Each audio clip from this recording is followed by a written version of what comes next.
to the modern world through scholars who came from outside Congo. He mentioned about the Fossé, these people who came, and then the anthropologists who settled in Lubumbashi, such as Johannes Fabian, Bogumil. But then what is interesting is that there was a Congolese guy called Badibanga, and Badibanga is the father of Congolese art critique. And he's someone who was around in the 70s. For a fact, today people talk about Chéri Samba and all these people, but back in the 70s, it was actually when there was the International School of Critique, when they moved to DRC, they wrote a bad report, actually. They were very critical about the contemporary scene in Congo because they say there was not such a thing as a Congolese art. And Badibanga, actually, through testing different genres, at some point he pushes these people, the Chéri Samba, the Congolese popular art. And then he went on to do all the biggest exhibition in the Congo. He was always behind. And Patrick, who is in South Africa, when he moved to Kinshasa in 2000, he studied informally with Badibanga for 6 years.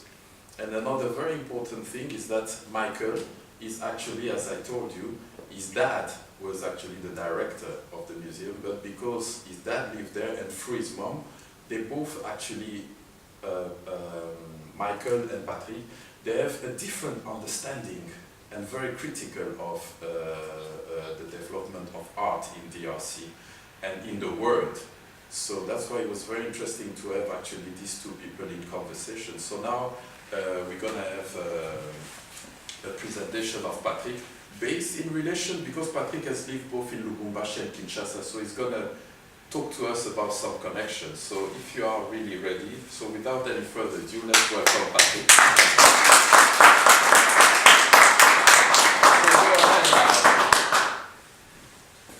So thank you very much. Yeah, we can hear you. Yes, wonderful, yeah. Yes. Okay. I would like to know if you could translate. I would be comfortable if I speak in French. I don't know if you can translate a bit. Yeah, but because we're running out of time, basically you have only like 20 minutes. But if you go paragraph by paragraph, yeah, I can translate. Yeah. Okay. Yes, I will be slow. Okay. So let's go. Okay. The first. Okay. I was talking in English first. It's okay. You can do that. Il y a une grande ressemblance entre la peinture à Kinshasa et à Lubumbashi. Okay, there are big similarities between paintings in Lubumbashi and in Kinshasa. C'est le contexte colonial. It's the colonial context. La volonté des encadreurs européens. The Westerners actually who settled in Congo, they had the will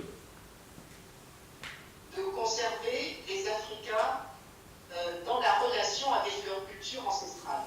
Okay, the Westerner who settled in the Congo actually, they had the intention to preserve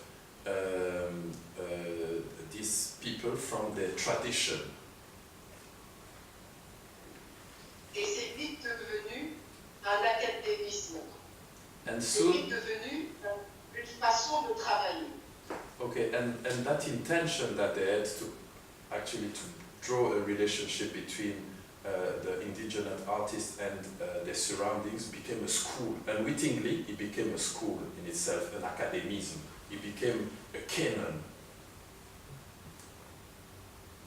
Et à Lubumbashi, un peu plus qu'à Kinshasa, puisque à Lubumbashi, l'idée était véritablement de continuer les traditions. Alors qu'à Kinshasa, il y a eu une grande école, une académie de style européen qui a été imposée et qui a produit un certain type d'art qui s'est distancié finalement de Lubumbashi. Okay. So more so in Lubumbashi, Katanga, than in Kinshasa, actually.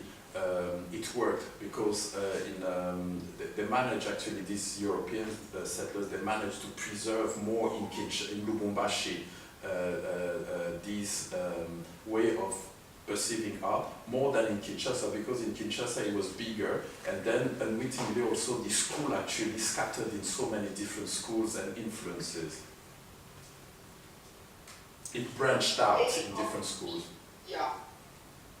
I'll try to speak in English. If it's not that's good, you can correct me. Okay. So in 1973, there were a big change happened in Congolese philosophy, and that change in 1971, and that change was called authenticity. So Congolese actually deeply rooted in their tradition. So the academic arm of Kinshasa changed a little bit until 1990s, in the early 1990s. So we were in that move of going back to our roots. Because when academic fine arts started in 1949, it was more European art.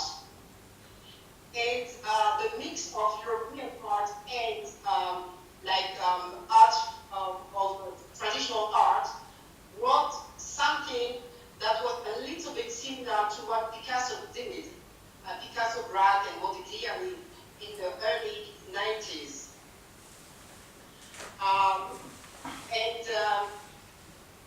In the field of popular art, the difference between Kinshasa and Lubumbashi is that there is more happiness in the life of people from Kinshasa, because it's a commercial city. It is a city of money. And Lubumbashi is more a city of workers. That is why you will see in popular painting more steam, they portray more life than in Lubumbashi art, which is more like spiritual and traditional. Mm-hmm.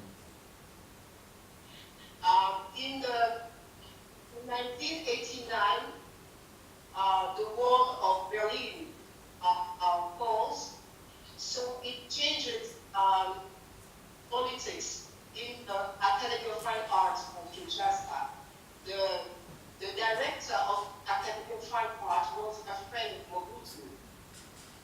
And after the fall of that wall, we could have a little bit of democracy in the Congo, freedom of speech. So students rebelled the school, and they decided even to change academic style that created what we call lyrism, which was the principle of contemporary art in the Congo. Mm-hmm. Yeah. So that was what happened in Kinshasa. I can also say that what is common to Kinshasa and Lubumbashi is that artists live in the city, but they portray what is happening in the village. Mm. And that was done not by artists themselves, but the people who came to protect them and to direct them. Those people came with the idea of what we call in French exotisme. Mm-hmm. So in 1924, André Citroën, who is one of the biggest industrial person in France, created La Croisière Noire, which was the first travel of cars in Africa. And one of the objectives of it was to preserve Africa from the transformation that could happen after the transformation of cities.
So I think we have to rethink our perception of ourselves, and that will help us to change our perception of our future.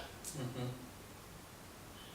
Because I think we are still perceiving ourselves with the eyes of colonial people. Because the market of art is turned to Europe. Because colonization, the first thing that colonization did was to destroy Africa, the school of art from the past. And Lubaki, Kinatendo, and other people didn't have a very link with the tradition, with the traditional class of art. What they did was just what we call phantasm. They were feeling the relation with like the traditional Africa. So they managed to create a feeling of Africa, of ancient Africa. They were forced to do that, but they were enough talented to take that opportunity to do the best they could. And also what we see is that art in Kinshasa evolved more quickly because it's more intellectual, because of the Academy of Fine Art, because of the Academy of Fine Art that was created in Lubumbashi is like secondary school, but in Kinshasa it's like that university, I can say like that. Okay, graduate level. We have more like change in the art of Kinshasa and in the art of Lubumbashi. We can see that art in Lubumbashi is more unique, but at the same time, there is not a lot of change happening in the art of Lubumbashi. So that's what I can say for the moment. Okay, so thank you so much, Patrick.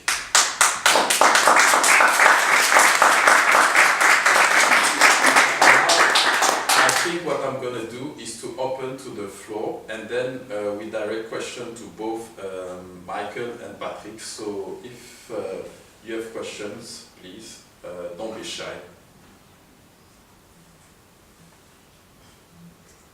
You said about the chalk images before, you go into them a bit later, the white in the images of Muntu. Yeah. Would you mind going into it? Yeah. So as I told, you have to understand that Muntu use the colors in two aims. The first aim for Muntu was to use them as a vibrant, trying to make his painting more alive. But in his vocabulary, as he has a vocabulary coming from his cultural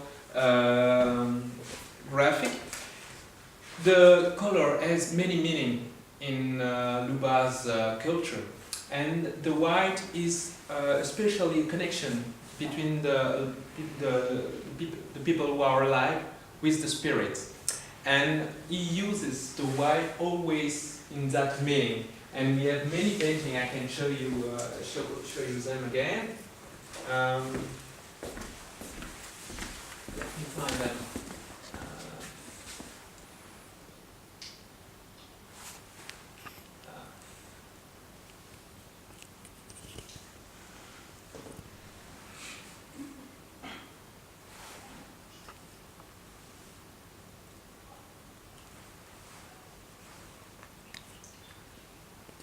Okay, for example, this one is the village. This one.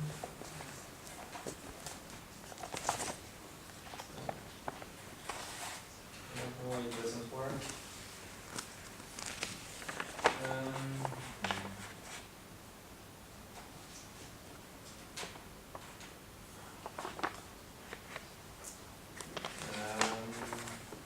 Sorry.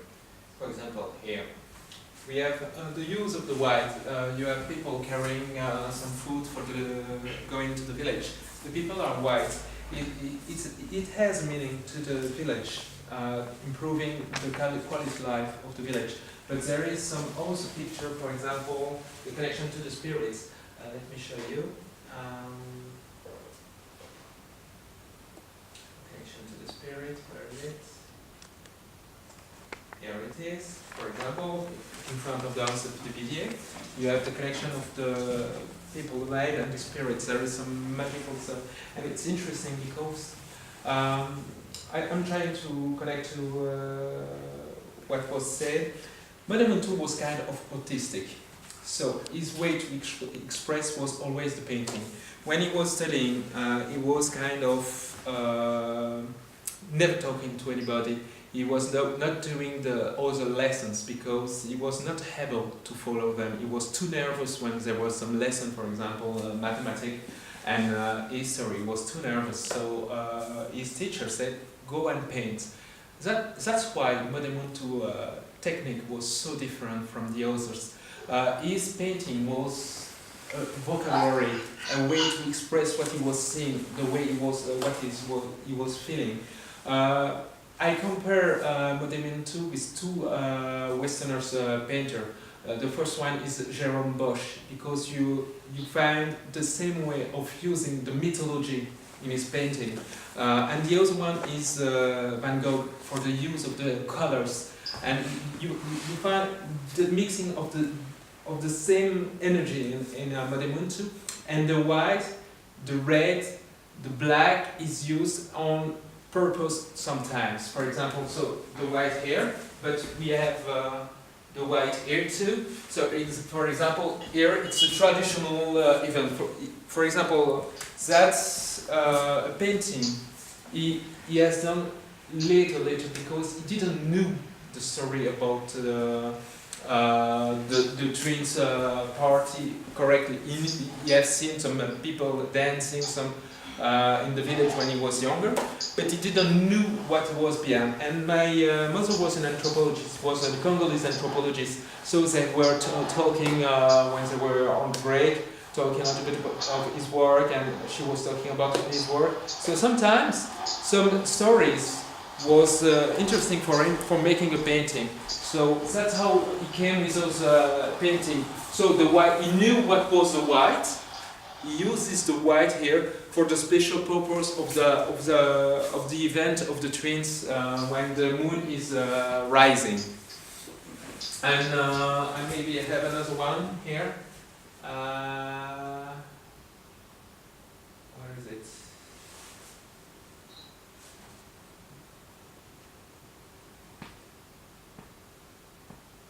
Oh, here is it. This one is an important one. In fact, this house is a special house where the spirits are staying, and the white here is the connection between the people and the spirit, and you have all the branch here. It's kind of connection between the spirit and the people. So here it's a special painting that he painted as a gift for my mother because she was working on it, and he tried to make something for her. Here it's a special purpose, but as you see, when he was younger, he knew the meaning of the white color, but he didn't put in it a lot of the story. For example, when you have the Vidier house here,